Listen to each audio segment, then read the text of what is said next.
Hi everyone, welcome back to my YouTube channel. Friends, I hope कि आप सब लोग बहुत अच्छे होंगे। लास्ट पार्ट में हमने देखा था कि वांग जी के पास सुशी आया था, जिसे देखकर वो बिल्कुल भी खुश नहीं हुआ था। वांग जी उससे पूछता है कि उसे क्या चाहिए। वांग जी की टोन बहुत ही अनफ्रेंडली थी। वो बचपन से ही सुशी को पसंद नहीं करता है, क्योंकि वो हमेशा से वांग जी की अटेंशन पाना चाहता है। लेकिन वो विंग की तरह नहीं है जो उसे इंटेलेक्चुअली चैलेंज करता है और उसे थ्रिल करता है। सुशी हमेशा उसे अनकंफर्टेबल कर देता है, और पिछले साल से तो ये कुछ ज़्यादा ही हो रहा है। वो वांग जी से जैसे ऑब्सेस्ड है।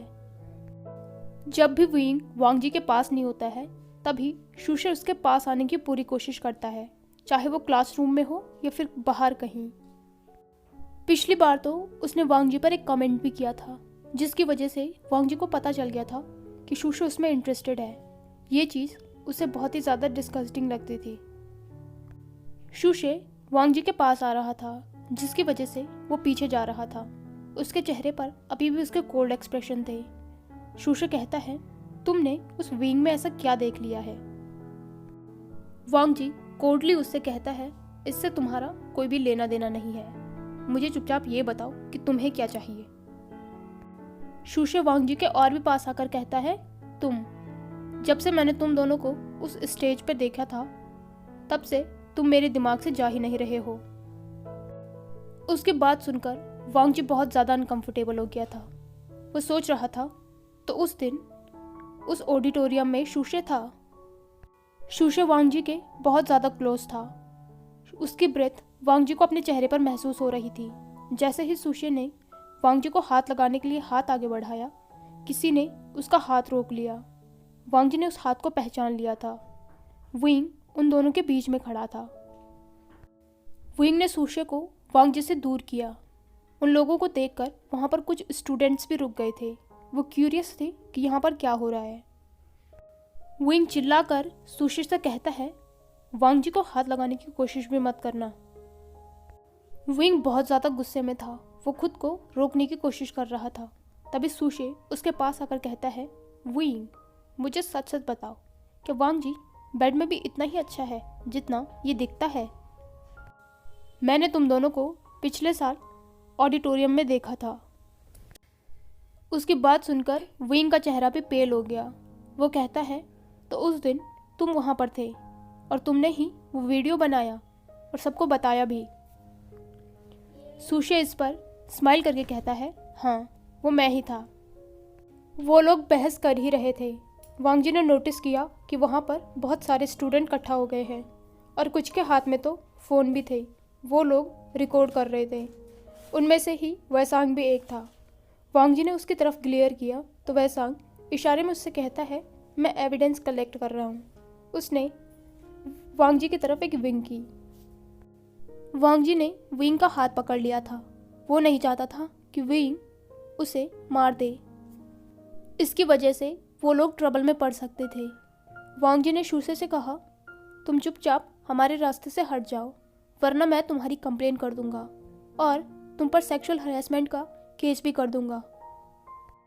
इस पर सुशी विंग के और पास आते हुए कहता है, क्यों ना इस बारे में हम तीनों मिलकर बात करें, उस पुराने स्टेज पर। विंग और वांग जी दोनों साथ में कहते हैं, नो। सुशी क्या कहना चाहता था ये वो दोनों समझ गए थे। तभी सुशी कहता है, क्या प्रॉब्लम है? तुम दोनों मैरिड नहीं हो? उसकी नज़र वांग जी की उंगली में उस रिंग पर गई। जब वांग जी को यह महसूस होने लग गया था कि सुशी उसमें इंटरेस्टेड है, तो उसने विंग से इस बारे में बात की थी। इसलिए उसने ये रिंग पहनी थी ताकि वो ये सब प्रिटेंड कर सके कि वो दोनों एक साथ हैं। सुशी की बात सुनकर विंग डिस्गस्टेड फेस के साथ कहता है, हमें हमारी रिलेशनशिप में किसी को भी ऐड करने की कोई इच्छा नहीं है, और ख़ासकर तुम जैसे को तो बिल्कुल भी नहीं। इस पर सुशी कहता है, ठीक है, अगर तुम्हें हमें ज्वाइन नहीं करना तो कोई बात नहीं, लेकिन मैं वांग जी को बचपन से जानता हूँ और मैं जानता हूँ वो मुझ में इंटरेस्टेड है, वो सिर्फ बता नहीं रहा है। इस पर वांग जी कन्फ्यूज़ होकर उससे कहता है, तुम्हारा दिमाग ख़राब हो गया है? तुम मुझसे बात करने तक के लिए क्वालिफाई नहीं हो। तुम्हें क्या लगता है मैं तुम्हें इंटरेस्टेड हूँगा? उसकी बात सुनकर विंग और बाकी स्टूडेंट हंसने लग गए थे। तब जाकर शूशे को महसूस हुआ कि यहाँ पर बहुत सारे बच्चे हैं। इससे उसे बहुत ही ज़्यादा एम्बैरेसिंग फील हुआ और साथ ही वो बहुत ज़्यादा एंग्री भी हो गया। शूशे ने गुस्से में विंग को पंच किया। विंग पीछे वांगजी से टकरा गया। उसके नाक से खून बहने लग गया था। जैसे ही शूशे उसे दोबारा पंच करने वाला था, वांगजी ने उसका हाथ रोक लिया और उसे पीछे धक्का दिया। वो सब लोगों से कहता है, हटो यहाँ से। जैसे ही शूशे खुद को संभाल कर दोबारा उन दोनों की तरफ जाने वाला था, उसका हाथ किसी ने पकड़ लिया। जब उसने देखा तो वहाँ पर हुआन गए थे। पास में ही विंग और वांगजी के अंकल भी थे। हुआन ने विंग को एक हैंडकरचीफ दी। विंग के नाक से बहुत ज़्यादा खून बह रहा था। पूरा सफ़ेद हैंकी रेड हो गया था। तभी अंकल वहाँ पर आकर कहते हैं, स्कूल में वायलेंस करना फॉरबिडन है। शूशे, अभी के अभी मेरे ऑफिस में आओ। ये कहकर वो वहाँ से चले गए। हुआन विंग से कहता है, लगता है तुम्हारे हाथ की हड्डी ठीक है, लेकिन फिर भी तुम्हें क्लिनिक में जाकर चेक कराना पड़ेगा। वांगजू से लेकर क्लिनिक में चला गया। तभी वेसांग ने उन तीनों को ज्वाइन किया। वेसांग कहता है, मैंने वीडियो बनाकर हुआन के और अंकल को भेज दी थी, इसलिए तो वो यहाँ पर आए। और मेरे पास और भी वीडियो हैं जिनसे हम प्रूफ कर सकते हैं कि शूशे ने पहले वायलेंस की थी। वांगजी इसके लिए उसे थैंक यू कहता है। अंकल ने शूशे को यूनिवर्सिटी से एक्सपेल कर दिया था। वो विंग और वांगजी से कहते हैं कि उसने तुम्हें हैरेस किया है, इसके लिए तुम उसके खिलाफ कंप्लेन भी कर सकते हो। अंकल कहते हैं, वो पिछले 1 साल से तुम्हें परेशान कर रहा है और अभी उसने हमारे आइन पर हाथ भी उठाया। अंकल विंग की ब्यूरीज को देख रहे थे। लकीली उसने विंग की नाक की हड्डी नहीं तोड़ी थी, लेकिन उसके चेहरे पर चोट के निशान लग गए थे।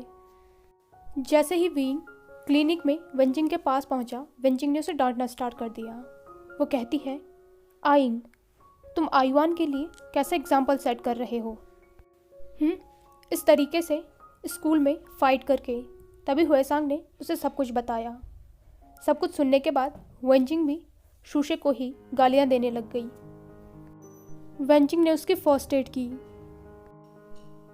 घर में जब सब लोग अपने अपने घर चले गए तो वांगजी ने आयुआन को बेड में सुला दिया। वो कहता है कि विंग के ज़्यादा चोट नहीं आई है, बस थोड़ा सा ही लगा है।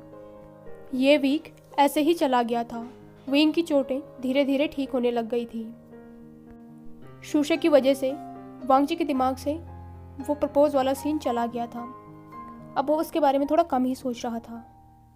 विंग और वांगजी का फाइनल डे के दिन एक जॉइंट म्यूजिक कंपोजिशन भी हुआ था, जिसे हुआन और उनके अंकल दोनों ने अटेंड किया था। रात को वो दोनों ही एक दूसरे की वार्मथ महसूस करते हुए सोए हुए थे। तभी वांगजी को कुछ ब्लरी सा महसूस हुआ। उसे नहीं पता था कि वो ड्रीम देख रहा है या वो रियलिटी है। उसके हाथ और उंगलियों में कुछ महसूस हो रहा था, जैसे कि कोई इसकी उंगली में कुछ पहना रहा हो। जब उसने आंखें खोली तो विंग उसकी उंगली में एक रिंग पहना रहा था और वो धीरे धीरे हंस भी रहा था।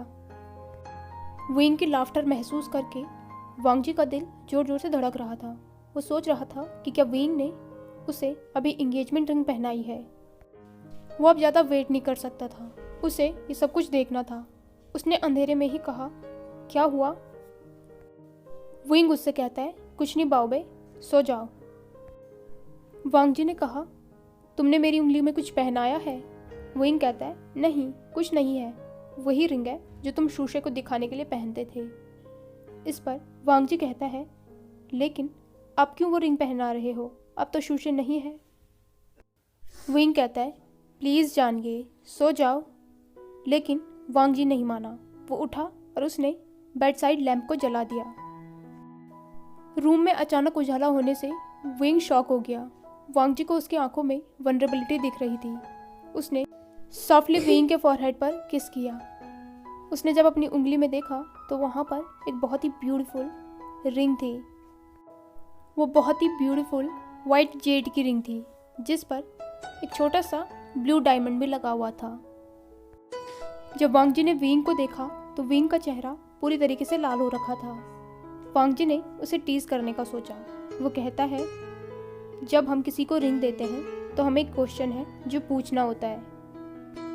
वांग जी की बात सुनकर विंग ने अपना चेहरा ब्लैंकेट से ढक लिया था। सिर्फ उसकी आंखें दिख रही थी जिनमें ब्लश और भी डीप हो गया था। उसकी आंखों में चमक थी। वांग जी समझ गया था कि वो क्या पूछ रहा है। वांग जी ने वो शीट विंग के चेहरे से नीचे खींची। वो विंग को सॉफ्टली किस करते हुए कहता है, यस आइंग। वांग जी को विंग की लाफ्टर अपने होठों पर महसूस हो रही थी। यहाँ से 7 महीने बाद का सीन शुरू होता है। विंग और वांग जी की शादी का टाइम था। विंग कमरे में चारों ओर घूमते हुए वांग जी को ही देख रहा था। शिजिए उसके साथ ही थी जो बहुत ही ज़्यादा ब्यूटीफुल लग रही थी। विंग चांद की तरह खिल रहा था। आज वो इथर्नल लग रहा था, बहुत ही ज़्यादा ब्यूटीफुल। जिन जुशियान, वेंचिंग, वेनिंग, म्या और हुएसांग साथ में बैठकर हंस रहे थे।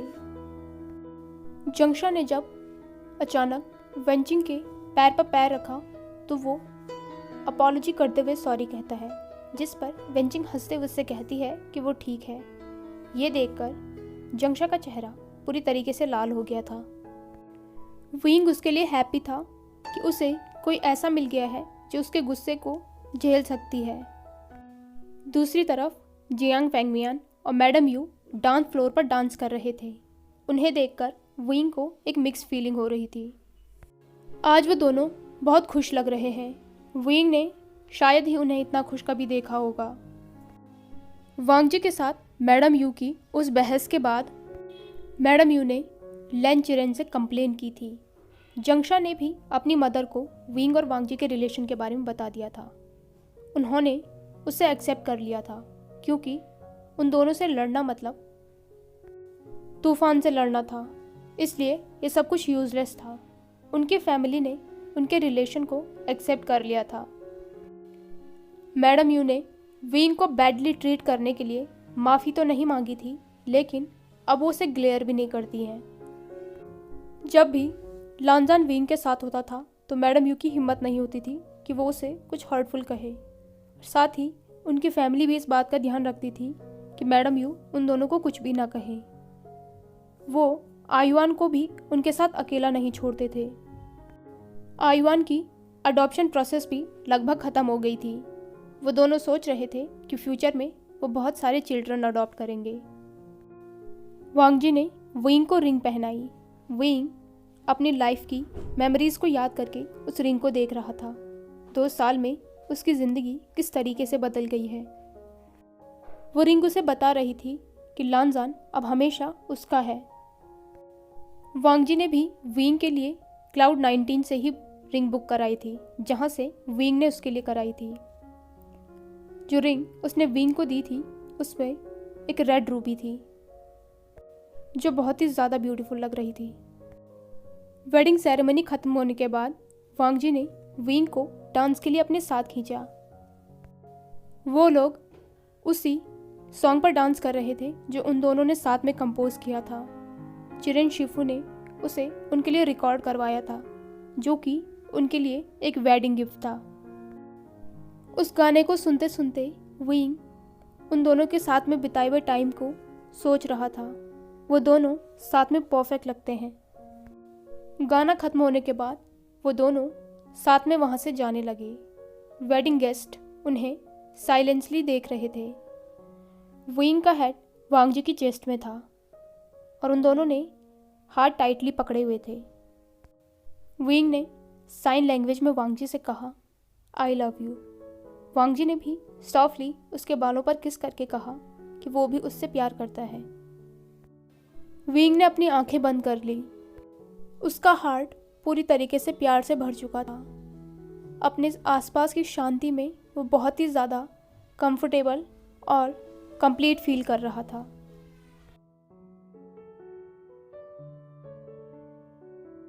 हाय एवरीवन, तो कैसा लगा आपको आज का पार्ट? ये पार्ट इस फैन फिक्शन का लास्ट पार्ट था। आई होप कि आपको ये पसंद आया हो। अगर आपको ये पार्ट पसंद आया हो तो इसे लाइक, कमेंट, शेयर और चैनल को पक्का से सब्सक्राइब कीजिएगा। मैं जल्दी ही आप लोगों के साथ एक नई स्टोरी शेयर करूँगी। तब तक आप लोग अपना ध्यान रखिए। बाय।